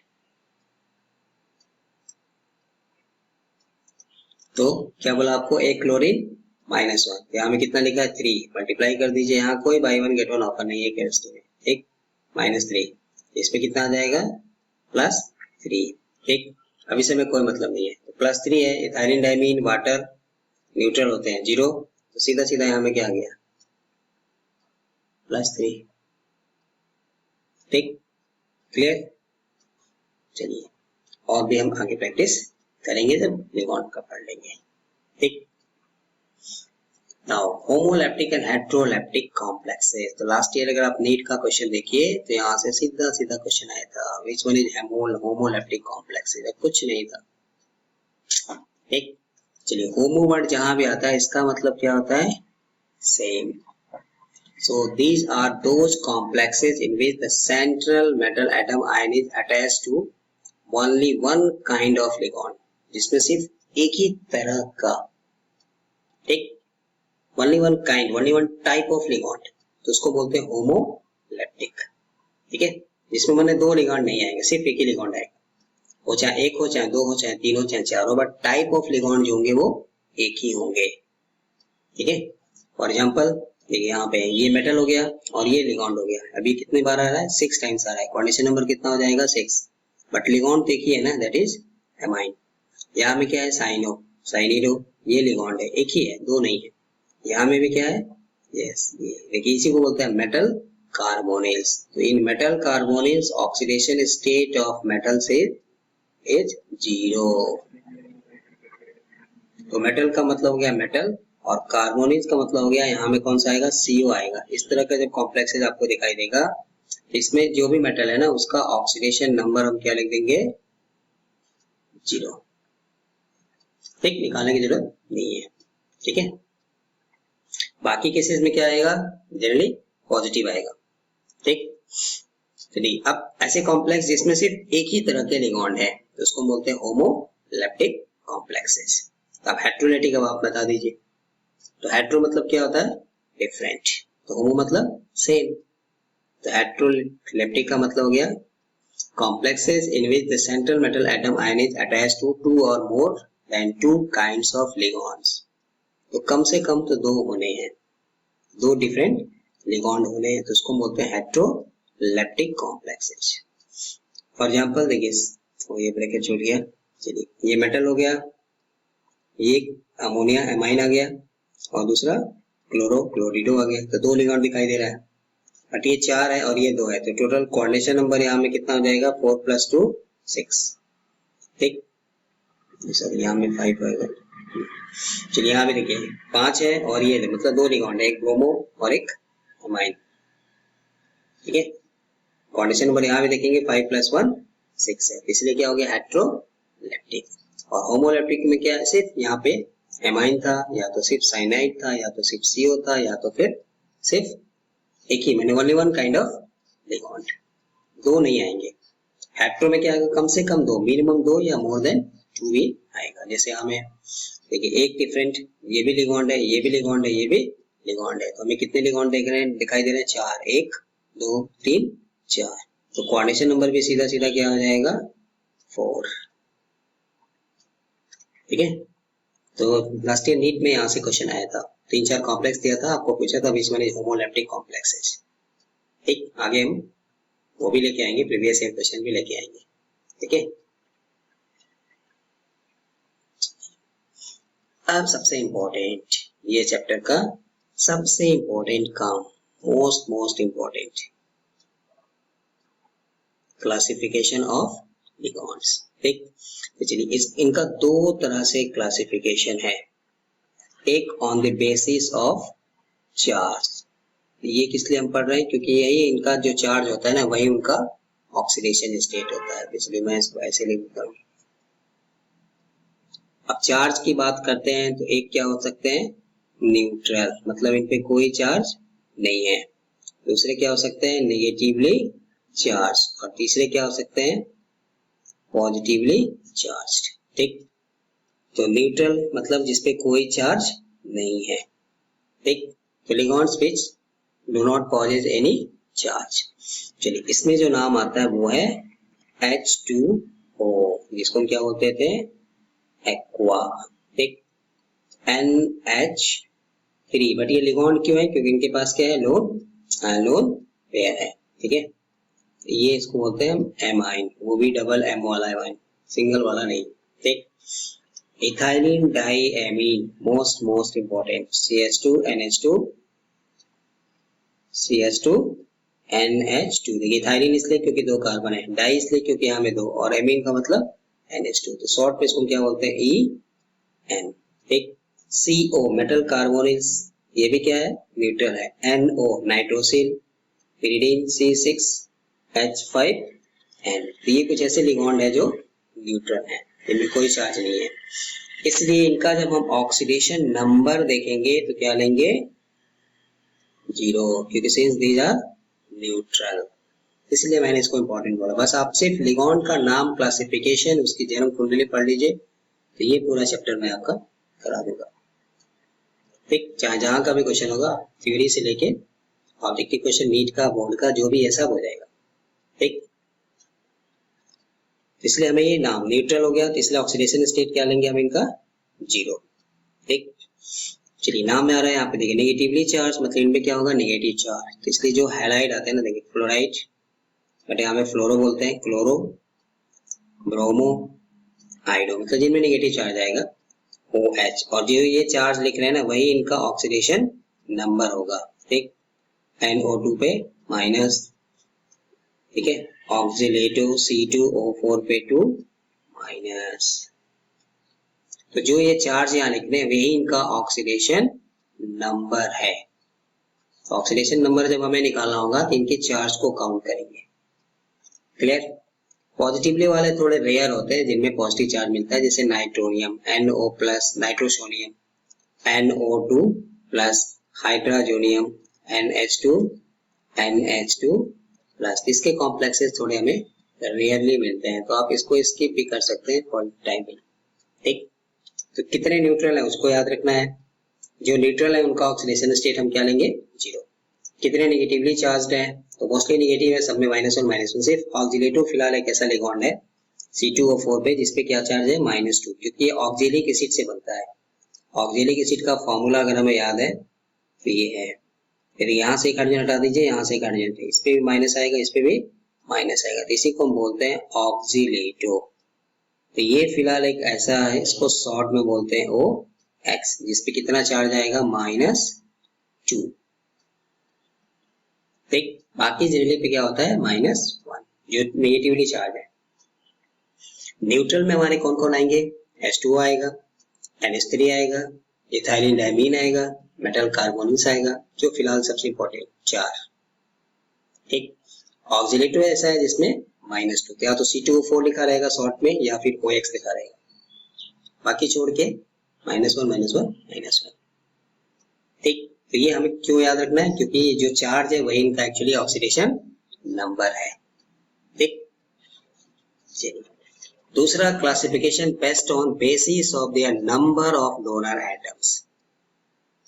ठीक, और इसका एक नाम है, तो हमसे पूछता है what do mean by density of ligand. ठीक, तो डेंसिटी मतलब टूथ बोलते हैं, हिंदी इसको दंतक बोलते हैं, जैसे हमारे दांत है ना, तो उसी तरह लिगैंड के ये दांत है। ठीक है, जिससे ये मेटल को खाता है। तो the number of donor atoms that is ligating group, जो सेंट्रल मेटल एटम से जुड़ेगा, present in A ligand is called density of the ligand. क्योंकि लिगैंड की डेफिनेशन आप याद करिए तो उसमें क्या था, कम उसकी टेंडेंसी होनी चाहिए, किसकी टेंडेंसी होनी चाहिए, उसको इलेक्ट्रॉन देना है, तो उसके पास कोई ऐसा डोनर एटम होगा ना, एटलीस्ट एक तो होगा ही होगा जो इलेक्ट्रॉन देगा। जब इलेक्ट्रॉन दे रहा है तब हम उसको बोलते हैं लिगैंड। ठीक, और उसी को बोलते हैं डेंसिटी ऑफ लिगैंड। ऐसे कितने डोनर एटम है उसके पास, that is known as density of ligand. एक है, दो है, तीन है, चार है। So depending on the number of donor atoms, ligands can be classified as follows. First, monodentate और unidentate। तो देखिए मोनो का मतलब क्या होता है केमिस्ट्री में, वन, यूनि का मतलब भी वन, डेंटेट मतलब डोनर एटम। तो ऐसे लिगैंड जिनमें क्या है, सिर्फ एक ही डोनर एटम है, तो the ligands which have only one donor atom and they can form only one coordination bond। तो जब एक ही डोनर एटम है तो वो अपना इलेक्ट्रॉन देगा, जब ये इलेक्ट्रॉन देगा तो एक ही साइड से जुड़ेगा ना, इसलिए कितना कोऑर्डिनेशन बॉन्ड बनेगा, 1। इसलिए जब मोनोडेंटेट लिगैंड आएंगे तो हम उनके नंबर से क्या करेंगे, मल्टीप्लाई करेंगे। क्लियर? अब ये न्यूट्रल भी हो सकते हैं, पॉजिटिवली भी हो सकते हैं, नेगेटिवली भी हो सकते हैं। ठीक, इसलिए जब कोऑर्डिनेशन नंबर हम निकालते थे, तो देखिए अब मैं यहाँ पे लिख देता हूँ कि कोऑर्डिनेशन नंबर निकालने के लिए हमें क्या करना था, summation of all the ligands, donor atom of ligand. तो पहले हमें क्या देखना है, उनकी डेंसिटी देखना है, density of ligand into number of ligands, तो सीधा सीधा हमें मिल जाएगा कोऑर्डिनेशन नंबर। एक शॉर्टकट फॉर्मूला बन गया। ठीक, तो अगर हमें लिगैंड का नेचर नहीं पता है, उसमें कितने डोनर एटम है नहीं पता है, तो फिर हम कोऑर्डिनेशन नंबर गलत करेंगे। ठीक, जब मोनोडेंटेट लिगैंड आएगा तो एक से एक बनेगा, मतलब एक डोनर एटम एक देगा, एक कोऑर्डिनेशन बॉन्ड बनेगा, दो आने से दो बनेगा, तीन आने से तीन बनेगा, चार आने से चार बनेगा। ठीक है, चलिए अब मोनोडेंटेट लिगैंड में कौन कौन आएंगे फॉर एग्जांपल्स, तो बस ये हमें नाम याद रखना है। ठीक, अब यहाँ पे लिगैंड क्या था, H2O, इसके पास लोन पेयर होता है, इसको हम क्या बोलते हैं, कोऑर्डिनेशन केमिस्ट्री में water is known as aqua, इसीलिए शायद aqua guard, aqua fresh, aqua fine ये सब वर्ड आता है।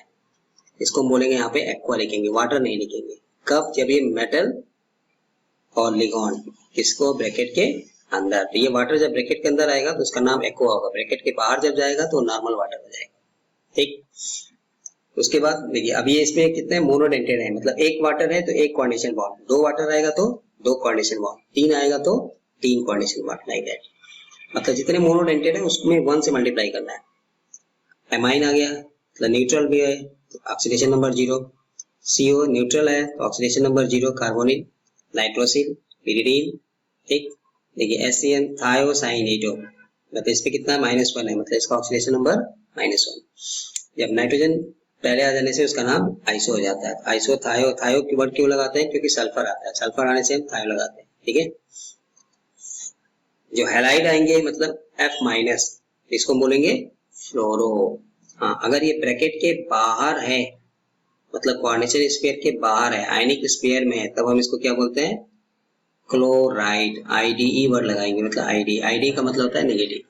तो चार्ज तो सेम होगा नो डाउट, बट ये लिगैंड नहीं रहा, बट ये जब अंदर में आ जाएगा तब हम उसको क्या बोलेंगे, क्लोरो या क्लोरिडो, नॉट क्लोराइड।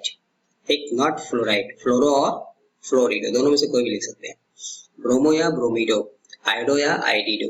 ठीक, OH आएगा तो इसको हम क्या बोलते हैं, हाइड्रोक्सो। तो क्या देखना है, जो नेगेटिव वाले हैं उनके नाम के लास्ट में क्या आ रहा है, OOO। ठीक, NH2 आएगा तो एमिडो, H- आएगा तो हाइड्रिडो, हाइड्राइड से हाइड्रिडो, तो जनरली ID वाला को O लगा देते हैं। ठीक। CN साइनाइड से साइनो या साइनिडो भी लिख सकते हैं। NC क्योंकि यहाँ में बॉन्डिंग किससे होगा, नाइट्रोजन से होगा, तो इसको बोलते हैं आइसो साइनो या साइनिडो भी लिख सकते हैं इसको हम, आइसो साइनिडो। इसमें भी चार्ज -1 है, इस पे भी -1 है, तो ऑक्सीडेशन स्टेट लेना होगा तो क्या लेंगे, -1 -1। मोनोडेंटेड है मतलब 1 से 1, 2 से 2, 4 से 4। अब कोऑर्डिनेशन नंबर हम यहाँ से आसानी से निकाल सकते हैं। NO2 को वैसे हम नाइट्रो बोलते हैं, तो आप नाइट्रो भी लिख सकते हैं ऑर्गेनिक में, बट यहाँ में क्या लिखेंगे, नाइट्रीटो N क्यों, क्योंकि डोनर एटम इज नाइट्रोजन, यहाँ में नाइट्रोजन अपना इलेक्ट्रॉन देगा। ONO को नाइट्राइट बोलते हैं, ठीक, बट यहाँ में क्या लिखेंगे, नाइट्रीटो O for oxygen, N for nitrogen. तो यहाँ में N क्यों लिखा है, क्योंकि N यहाँ तो लिखा, अगर ये नाम लिखा रहेगा N तो हम NO2 लेंगे, नाइट्रीटो O लिखा है तो क्या लेंगे, ONO लेंगे, ठीक। एसिटिक एसिड से बन गया एसीटेटो, CO3 से बन गया कार्बोनेटो, OCN से बन गया साइनेटो। हालांकि इसका कॉम्प्लेक्स हमें क्लास 12 लेवल पे नहीं मिलता है, ठीक, क्लियर। तो इसलिए ये सब मोनो है, मोनो आने से 1:1 कोऑर्डिनेशन नंबर जितना आएगा उसमें मल्टीप्लाई कर दीजिए, जितने आएंगे सबको ऐड करेंगे, summation of on the ligands but multiplied with their density, ठीक। तो चलिए, सबसे मिनिमम क्राइटेरिया क्या होगा कि एक डोनर एटम तो होना ही होना है, तो इसको बोलते हैं मोनोडेंटेड। चलिए, दो होंगे तो क्या बोलेंगे, तब दो को हम केमिस्ट्री में क्या बोलते हैं, बाई या डाई। तो चलिए, बाइडेंटेड लिगॉन्ड, तो बाइडेंटेड लिगॉन्ड मतलब ligand which possess which have 2 donor atoms. अब 2 डोनर एटम है तो 2 जगह से अटैक करेगा, ठीक। तो जब 2 जगह से अटैक करेगा तो कोऑर्डिनेशन बॉन्ड कितना बनाएगा, 2, ठीक है, इसलिए 2 कोऑर्डिनेशन बॉन्ड बनाएगा। अब ये यहाँ पे कहानी में ट्विस्ट है, ठीक है। तो जब एक मॉलिक्यूल तो एक है, लिगॉन्ड तो एक है, बट बॉन्ड बनाएगा वो 2। तो जब बॉन्ड 2 बनाएगा तो कोऑर्डिनेशन नंबर भी कितना हम लेंगे, 2, ठीक। ये इसमें याद रखना चाहिए। सबसे सिंपल जो इसमें नाम आता है वो है ethylene diamine, CH2 NH2 CH2 NH2। Ethylene क्यों, क्योंकि कार्बन कार्बन, 2 कार्बन आ रहा है, डबल बॉन्ड। यहाँ का जो डोनर एटम है नाइट्रोजन के पास लोन पेयर है, तो ये अपना इलेक्ट्रॉन मेटल को देगा, तो कहेगा भाई हम भी देंगे क्योंकि हमारे पास भी वही लोन पेयर है। तो देखिए, मॉलिक्यूल तो एक है, लिगॉन्ड तो एक है, इसको बोलते हैं इथाइलिन डाई मतलब 2, और यहाँ का नॉर्मल एमीन सिंगल एन वाला, शॉर्ट में हम इसको क्या लिखेंगे, EN। जहां भी EN लिखा है मतलब ethylene diamine. And no doubt this is a bidentate ligand, मतलब एक मॉलिक्यूल एक लिगॉन्ड बट डोनर एटम 2, तो बॉन्ड भी कितना बनेगा, 2। तो 1 से 2, तो 2 आने से 4, 3 आने से 6, 6 से ज्यादा कोऑर्डिनेशन नंबर हमें नहीं पढ़ना होता है जनरली, ठीक होता है, बट जनरली हमें क्लास 12 लेवल पे 6 से ज्यादा नहीं मिला, इसलिए अगर आप 6 से ज्यादा लिख रहे हैं तो आपसे 6 की गलती कर, ठीक। चलिए, अब मैं यहाँ पे लिखता हूँ, जैसे मान लीजिए कि अगर मान लीजिए यहाँ में लिख दिया EN का होल ट्वाइस, तो अब हम कोऑर्डिनेशन नंबर क्या लेंगे, तो बोलिए, एक इथाइलिन डाइमीन आने से पता है कि तो बाइडेंटेड है, तो बाइडेंटेड है तो 1 से कितना बनाएगा, 2, तो 2 से कितना बना देगा, 4, ठीक। बट अगर यहाँ में 3 लिख दिया है, बाकी यहाँ में प्लस वगैरह आएगा, बस अभी फिलहाल में सिर्फ कोऑर्डिनेशन नंबर लिख रहा हूँ। तो इथाइलिन डाइमीन का कितना हो गया, 2, बाइडेंटेड तो 3 2 जा 6, ठीक। तो जब बाइडेंटेड आएंगे तो हम कोऑर्डिनेशन नंबर में क्या लेना है, 1 का 2, 2 आने से 4, 3 आने से 6, ठीक। तो इसमें सबसे इंपॉर्टेंट नाम है इथाइलिन डाइएमीन। चलिए, दूसरा नाम है ऑक्सीलेटो, क्योंकि ये कैसा है फिलहाल जिसपे -2 है, शॉर्ट में या तो C2O4 लिखा रहेगा, ऑक्जेलिक एसिड से बनता है तो इसलिए इसका नाम होता है ऑक्सीलेटो, या फिर OX लिखा रहेगा। देखिए, इसका डोनर एटम एक ऑक्सीजन है तो ये मेटल को देगा, तो ये भी मेटल को देगा, इसलिए क्या हो गया, बाइडेंटेड, ठीक। चलिए, जैसे मान लीजिए अब ये कॉम्प्लेक्स आपको दे दिया, और अब आपसे कहेगा इसका कोऑर्डिनेशन नंबर बता दीजिए, इसका ऑक्सीडेशन नंबर बता दीजिए। चलिए, अब कोऑर्डिनेशन नंबर क्या दिखाई दे रहा है, C2O4। अगर हमें नहीं पता कि ये बाइडेंटेड है तब तो हम गलती करके आएंगे ना, 3 लिख के आएंगे जो गलत होगा, और जिसको पता है कि ऑक्सीलेटो C2O4 बाइडेंटेड है तो 1 से 2, तो यहाँ में कितना है 3, तो 3 2 जा 6, तो ये हमारा कोऑर्डिनेशन नंबर सही होगा। ठीक। ऑक्सीडेशन नंबर का चलिए फिर वही कहानी, यहाँ से +3 हो गया, यहाँ से -3 हो गया, एक ऑक्सीडेटिव अब कितना चार्ज है -2, तो 3 पे कितना हो जाएगा -6, दोनों सेम साइन है तो बड़े में से छोटे को माइनस कर लीजिए, +3। ठीक, चलिए एक और नाम इसमें है NH2 CH2 COO माइनस, इसको बोलते हैं ग्लाइसिनो, इसको बोलते हैं ग्लाइसिनो। चलिए यहाँ लिखता ग्लाइसिनो, शॉर्ट में GLY बोलते हैं। ठीक, अब ये इथाइलिन डाइमीन में एक और कहानी है यहाँ पे कि दोनों का डोनर एटम सेम है, तो इसको हम क्या बोलते हैं सिमेट्रिकल बाइडेंटेड, मतलब दोनों both donor atoms are same. देखिए यहाँ पे ऑक्जेलिक एसिड में भी ऑक्सीडेटिव में भी क्या है, दोनों ऑक्सीजन है, ये भी ऑक्सीजन है, ये भी ऑक्सीजन है, तो both donor atoms are same, इसको बोलते हैं सिमेट्रिकल बाइडेंटेड लिगैंड। ठीक, तो जब आइसोमेरिज पढ़ेंगे ना तो वहां में ये थोड़ा काम आएगा, इसलिए मैं यहाँ लिख रहा हूँ ये सिमेट्रिकल है, मतलब AA, दो मतलब 1 से 2, बट यहाँ में ध्यान देखिए इसका डोनर एटम क्या है ऑक्सीजन है, और इसका डोनर एक दूसरा डोनर एटम क्या है नाइट्रोजन है, दोनों डिफरेंट है ना, एक ऑक्सीजन और एक नाइट्रोजन, इसलिए इसको क्या बोलते हैं अनसिमेट्रिकल बाइडेंटेड, मतलब AB का होल ट्वाइस। ठीक, क्लियर। उसी तरह एक नाम और आता है, इसको हम लोग DMG बोलते हैं, तो क्लास 12 लेवल पे थोड़ा कम आता है, बट यहाँ से कहीं भी कभी नाम मिल जाता है। ये निकल का एस्टिमेशन कराते हैं हम इसका, ये है डाई मिथाइल ग्लाइऑक्सीमेटो। ठीक, ये यहाँ से ये इसको शॉर्ट में बोलते हैं DMG। ठीक है, इसका डोनर एटम यहाँ पे एक नाइट्रोजन का लोन पेयर और ये एक ऑक्सीजन पे -4 दिखाई दे रहा है, तो ये भी बाइडेंटेड लिगैंड है, बट फिलहाल हमें बाइडेंटेड में क्या याद रखना है इथाइलिन डाइएमीन ऑक्सीडेटो दोनों सिमेट्रिकल हैं, और एक ग्लाइसिनो मतलब GLY, ग्लाइसिन से बना हुआ है ग्लाइसिनो। ठीक है, DMG नाम आता है, ये निकल का एस्टिमेशन करते हैं जो।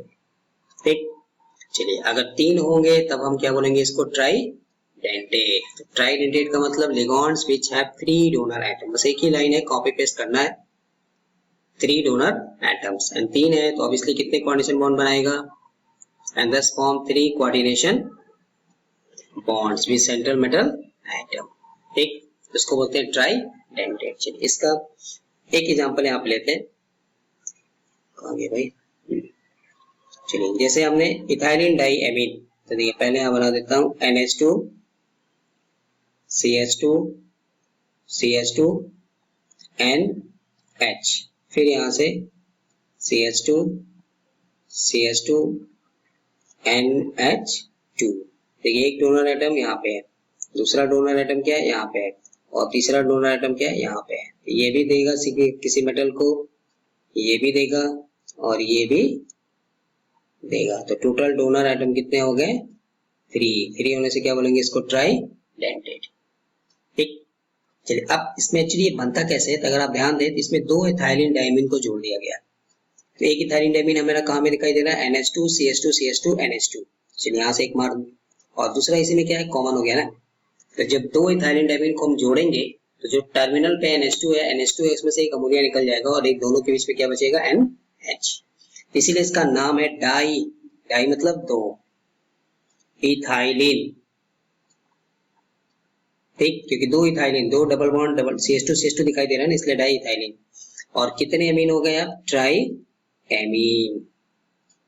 ठीक, तो यहाँ में ट्राई आ रहा है इसलिए इसको क्या बोलते हैं ट्राइडेंटेट। तो ये ट्राइडेंटेट क्यों है, क्योंकि इसमें 3 डोनर एटम है, और जो नॉर्मली इथाइलिन डाइएमीन आ रहा है, डाइएमीन तो क्या हो गया डाइडेंटेट मतलब बाइडेंटेट। ठीक, क्वेश्चन में ही आंसर है, तो अगर आपको कहेगा डाई इथाइलिन ट्राइएमीन, डाई इथाइलिन ट्राइएमीन है मतलब ट्राइएमीन है, डोनर एटम इज नाइट्रोजन, तो इसकी डेंसिटी कितनी हो गई 3, बट इसको हम शॉर्ट में क्या लिखते हैं डाई इन लिख देते हैं। ठीक, इसको शॉर्ट में लिख देते हैं डाई इन लिखा जाता है।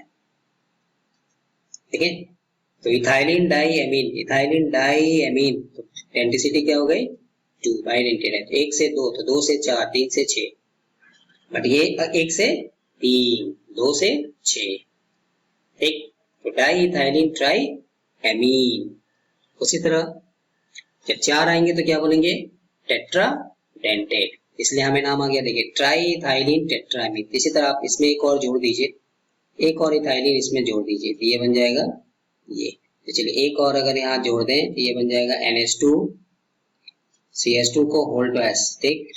उसके बाद NH, फिर आ गया CH2 का होल टू H, मतलब 3 बार जोड़ देना है। जहां आप कनेक्ट करेंगे ना वो NH2 से NH हो जाएगा, CH2 का होल टू S NH2, 1 2 3 और एक यहाँ में 4, इसलिए क्या इसका नाम है ट्राई इथाइलिन, क्योंकि 3 बार हमने लिया ना, 1 2 3। और कितने एमीन आपको दिखाई दे रहे हैं, tri ethylene tetra amine, tetra, इसलिए क्या हो गया ये टेट्रा डेंटेट, ठीक। तो इथाइलिन डाइमीन मतलब bidentate, di ethylene tri amine मतलब tridentate, tri ethylene tetra amine, donor atom क्या है नाइट्रोजन है, इसलिए हमें टेट्रा एमीन मतलब टेट्राडेंटेट, ठीक। चलिए पेंटाडेंटेट का मतलब क्या हो जाएगा, जिसके पास 5 डोनर एटम्स हैं तो ऑब्वियसली 1 से 5 कोऑर्डिनेशन बॉन्ड बनाएगा, ठीक। इसका एग्जांपल है इथाइलिन डाइएमीन ट्राई एसीटेट। तो देखिए इथाइलिन डाइएमीन है तो इसको शॉर्टकट बनाने के लिए ऐसे बना देता हूँ, चलिए एक ऐसे दिखा देते हैं, एक NH2 CH2 CH2 NH2, ये था ना। अगर यहाँ हाइड्रोजन डाल दें तो क्या हो जाएगा इथाइलिन डाई एमीन।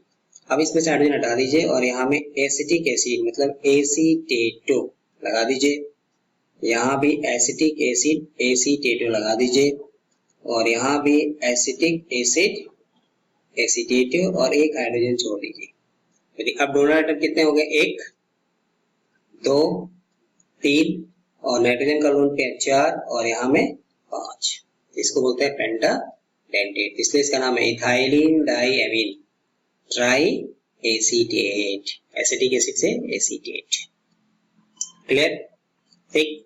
तो 4 होंगे तो टेट्राडेंटेट, 5 है तो पेंटाडेंटेट, ठीक है। नाम में ये सब कुछ आपको ट्राई इथाइलिन टेट्रा एमीन मतलब tetra, ethylene diamine try acetate, diamine मतलब 2 नाइट्रोजन का हो गया, ट्राई एसीटेट में 3 ऑक्सीजन हो गया, 3 + 2 5, पेंटाडेंटेट लिगैंड हो गया, ठीक। चलिए इसी में हेक्साडेंटेट, हेक्सा मतलब क्या होता है 6, तो जिसमें क्या होता है कंटेन 6 डोनर एटम एंड 6 है तो ऑब्वियसली कितना बॉन्ड बनाएंगे 6 कोऑर्डिनेशन बॉन्ड। इसमें एक नाम आता है EDTA, फिलहाल एक ही नाम इसमें है ADTA। चलिए इसको याद रखने के लिए तरीका यहाँ पे शॉर्टकट लिख दें, तो जैसे भी पीछे बनाया था NH2 CH2 CH2 NH2, ठीक। अगर हाइड्रोजन डाल दें तो ये इसका नाम हो गया इथाइलिन डाइएमीन। अब हाइड्रोजन को आप सब्सिक्वेंटली क्या करिए एसिटिक एसिड से रिप्लेस कर दीजिए, लिख सकते हैं। चलिए यहाँ भी किससे जुड़ेगा CH2COO माइनस, या यहाँ में आ जाएगा CH2COO माइनस, ठीक। तो पेंटाडेंटेट में क्या नाम आया था डाई इथाइलिन ट्राई एसीटेट, यहाँ में देखिए कितने एसीटेट आ गए 1 2, ठीक। तो ये भी नीट का क्वेश्चन है 2022 का सर। EDTA में कौन कौन डोनर एटम है, तो कितने ऑक्सीजन है 1 2 3 4, इसमें 4 ऑक्सीजन हो गया डोनर एटम, ठीक, और 2 नाइट्रोजन है जिसके पास लोन पेयर है, तो 2 नाइट्रोजन हो गया डोनर एटम। अब इसका नाम क्या लिखेंगे, तो हमें दिखाई दे रहा है इथाइलिन, तो इसलिए इसको लिख देता हूँ इथाइलिन, ऐसे आप बनाएंगे तो ज्यादा हमें रटना नहीं पड़ेगा। डाई एमीन क्योंकि 2 बार नाइट्रोजन आ रहा है, कितने एसीटेट आ रहे हैं 4 मतलब टेट्रा एसीटेटो, इसी को शॉर्ट में क्या बोलते हैं EDTA।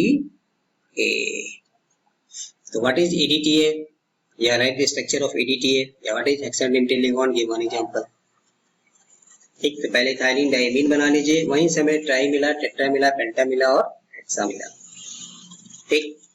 और इसका इंपॉर्टेंस भी है, हम वाटर के हार्डनेस को रिमूव करते हैं, लेड पॉइजनिंग को रिमूव करते हैं, ठीक है, क्लियर। चलिए एम्बीडेंटेड लिगॉन्ड्स, तो द लिगॉन्ड्स विच, देखिए नाम है एम्फीबियन वर्ग से ये नाम आया एम्बी। तो लिगॉन्ड्स विच हैव 2 और मोर डोनर एटम्स, जिसमें 2 या 2 से ज्यादा डोनर एटम होते हैं, but in forming complexes only one donor atom is attached to the central metal atom ion, but bond बनाते समय मेटल के साथ जुड़ते समय सिर्फ एक ही देगा। तो जब दोनों में ईगो प्रॉब्लम है, पहला देगा तो दूसरा नहीं देगा, दूसरा देगा तो पहला नहीं देगा, ठीक। उसी को नाम दिया गया एम्बीडेंटेड लिगॉन्ड, ठीक है। जैसे एम्फीबियन वर्क करते हैं बायो में मेढक, क्रोकोडाइल जो पानी में भी रह सकते हैं और जमीन पे भी रह सकते हैं, ठीक है, बट एट ए टाइम तो कहीं एक ही जगह रहेगा। उसी तरह हमें कि कुछ ऐसे लिगॉन्ड्स हैं जिसमें 2 या 2 से ज्यादा डोनर एटम होते हैं, बट बॉन्ड बनाते समय सिर्फ ओनली वन डोनेट, एक ही देगा तो दूसरा नहीं देगा। तो बेसिकली दे आर मोनोडेंटेड लिगॉन्ड्स, ठीक। तो ये difference between monodentate, एम्बीडेंटेड and bidentate, mono में क्या है, एक ही है, एक ही दे रहा है। एम्बीडेंटेड में 2 डोनर एटम है बट एक दे रहा है तो दूसरा नहीं देगा, दूसरा देगा तो पहला नहीं देगा, तो functionally they are monodentate. Bidentate में क्या होते हैं, 2 होते हैं और दोनों देते हैं, तो इसलिए उनका कोऑर्डिनेशन नंबर 2 होता है, बट यहाँ में कोऑर्डिनेशन नंबर क्या होगा 1। मोनोडेंटेड में भी कोऑर्डिनेशन नंबर 1, ठीक। चलिए जैसे एग्जांपल की बात करें, चलिए एग्जांपल अगर लेते हैं यहाँ पे, तो देखिए मेटल CN अगर कार्बन के थ्रू बॉन्डिंग होता है इस पे चार्ज, इसको हम बोलते हैं साइनिडो, या चलिए साइनो या साइनिडो, ठीक, पीछे पढ़ चुके हैं। और यही जब नाइट्रोजन से बॉन्डिंग होगी मेटल का, तो इसके नाम क्या गया, आइसो लगा दीजिए, आइसो साइनो, ठीक। उसी तरह आता है नाइट्रीटो, अतः इस पे सब पे चार्ज देखिए, यहाँ भी -1 है, यहाँ भी -1 है, बट नाइट्रोजन से अगर बॉन्डिंग हो रहा है तो इसको हम बोलते हैं नाइट्रीटो, वैसे तो ऑर्गेनिक में नाइट्रो बोलते हैं, बट यहाँ में नाइट्रीटो एन। और अगर ऑक्सीजन से बॉन्डिंग होगा तब हम इसको क्या बोलेंगे, नाइट्रीटो ओ लिख देंगे।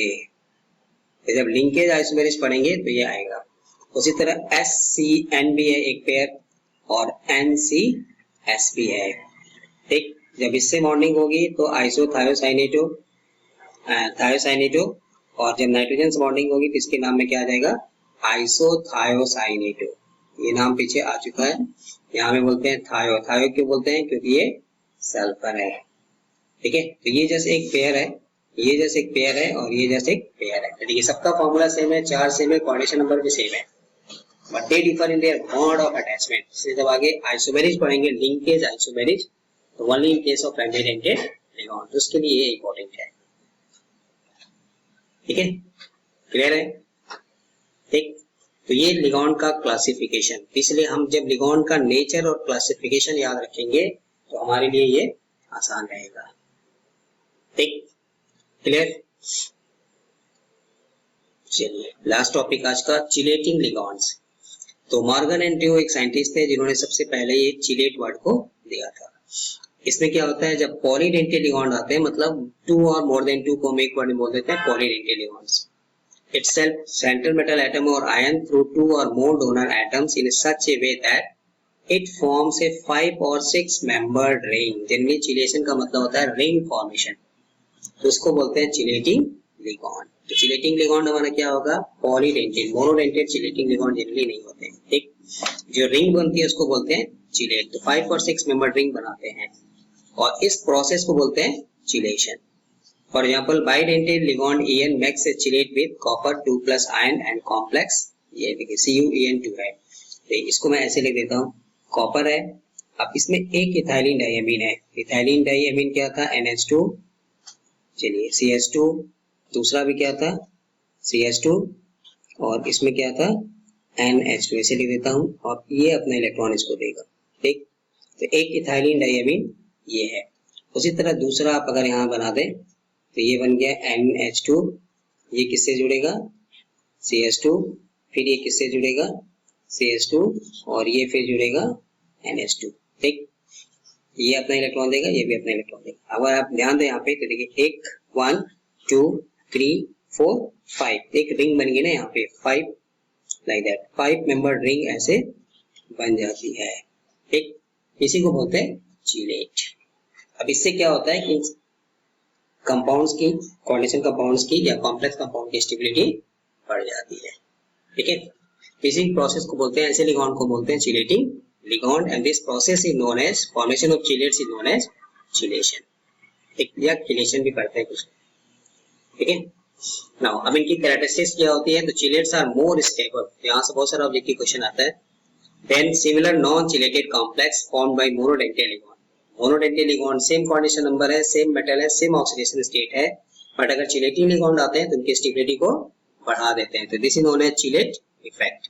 रीजन क्या है ऐसे स्टेबिलिटी बढ़ने का, क्योंकि ऑब्वियसली रिंग फॉर्मेशन हो गया, देयर इज फॉर्मेशन ऑफ 5 और 6 मेंबर रिंग, तो रिंग है तो उसको तोड़ने के लिए हमें ज्यादा एनर्जी चाहिए, तो जब वो लिगॉन्ड मेटल के लीफ सरफेस को छोड़ेगा, मतलब leave the metal ion only when all the donor sides dissociate simultaneously, क्योंकि मेनली हमें क्या है 5 और 6 मेंबर रिंग बनेगा लाइक दैट। ऐसे इसको तोड़ना है, मेटल को छोड़ के जाएगा तभी ना जब ये बॉन्ड टूटेगा, इसको तोड़ने के लिए थोड़ा हमें ज्यादा एनर्जी चाहिए, इसलिए क्या होते हैं चिलेट्स आर एक्सट्रीमली स्टेबल, या उनकी स्टेबिलिटी बढ़ जाती है। चिलेट कॉम्प्लेक्स है लो मेल्टिंग पॉइंट इनका घट जाता है, बट सॉल्युबिलिटी इनकी थोड़ी बढ़ जाती है, ऑर्गेनिक सॉल्वेंट में ये सॉल्व हो जाते हैं। ठीक, अब इससे हमारा फायदा क्या होता है, इंपॉर्टेंस ऑफ चिलेट्स, तो they are very important for lab and industry as they are used in separation of lanthanides and actinides, जो हमने एप्लॉक लास्ट वीडियो में पढ़ा था। ठीक, chelates are used in softening of hard water and for distilling boiler, तो ये soil chemistry में पढ़ते हैं, जो सॉरी स्किल बेस्ड केमिस्ट्री में। ठीक है, they are used in estimation of nickel and copper two ions quantitatively, जो डीएमजी के साथ ये हम निकल और कॉपर का एस्टिमेशन कराते हैं, तो यहाँ में कभी कभी हमसे नाम भी पूछता है ऑब्जेक्टिव क्वेश्चन में। ठीक है, they are used in detection of some metals in qualitative analysis, qualitative analysis में भी इनका इंपॉर्टेंस है। ठीक है, तो चिलेटिंग लिगॉन्ड पे होते हैं जो रिंग बनाते हैं, जनरली चिलेट का मतलब ये होता है रिंग बनाना, तो उसको बोलते हैं चिलेटिंग लिगॉन्ड। अब ये जनरली क्या होते हैं, पॉलीडेंटेड लिगॉन्ड, मोनोडेंटेड जनरली चिलेटिंग नहीं होते। ठीक, क्लियर। चलिए अब आज का जो लेक्चर था उस पे आपका self assessment problem, out of this and this, इस तरह का बहुत सारा ऑब्जेक्टिव क्वेश्चन है।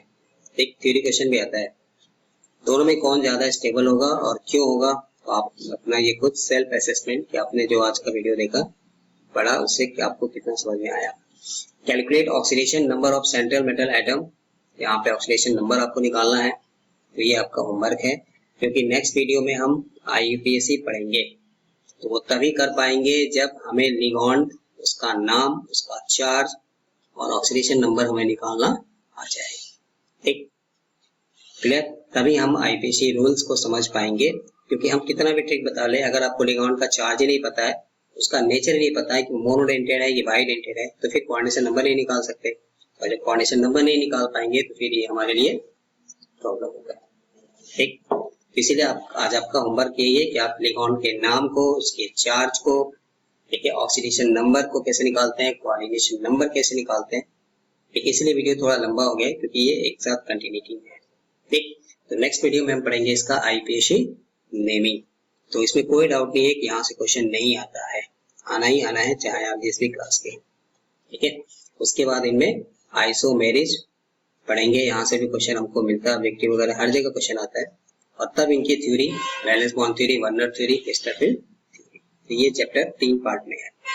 तो नेक्स्ट पार्ट में हम ये दोनों पढ़ेंगे, फिर देन इनका थ्योरी पढ़ेंगे, Werner theory, valence bond theory and then crystal field theory.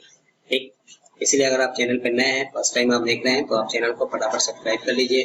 ठीक, शेयर कर दीजिए दोस्तों में, तो आपका वेल विशर दोस्त है। ठीक है, क्योंकि वो भी आपका ट्रिक जान जाएगा तो आपका। ठीक है, वीडियो पसंद आया तो लाइक कर दीजिए, क्वेश्चन को सॉल्व करके कमेंट करके बता दीजिए, आप यहाँ पे भी कांटेक्ट कर सकते हैं।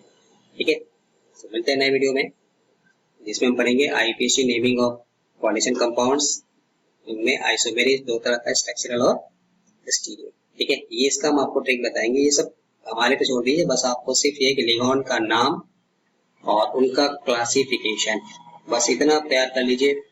ऑक्सीडेशन नंबर निकालना वो भी मैंने आपको ट्रिक बताया, तो वो तभी हो पाएगा जब लिगॉन्ड का नाम और चार्ज हमें याद होगा, बाकी आप हम पे छोड़ दीजिए, मैं आपसे करा दूंगा। ठीक, ठीक है। तो थैंक यू वंस अगेन, मिलते हैं नए वीडियो में नए टॉपिक के साथ। तब तक के लिए मस्त रहिए, स्वस्थ रहिए, keep learning, subscribe this channel. Bye bye.